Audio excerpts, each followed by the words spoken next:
Hai semua, selamat datang di channel Nurul Hidayah, channel berupa aneka resep masakan.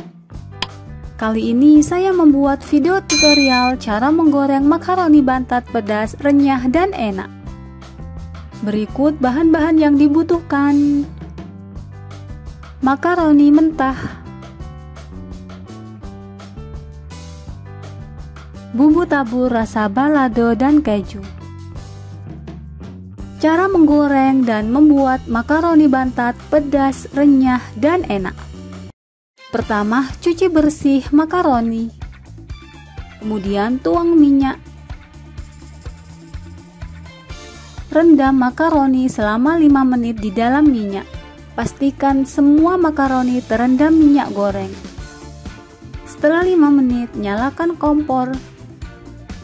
Goreng dengan api kecil. Goreng hingga matang.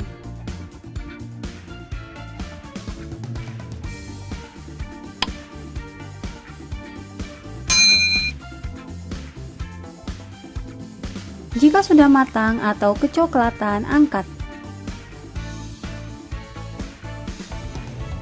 Tiriskan di atas tisu. Beri taburan bubuk rasa balado dan keju atau sesuai selera. Aduk rata.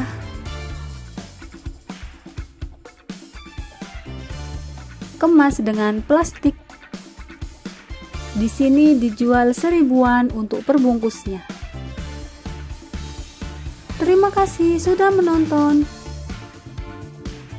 Selamat mencoba.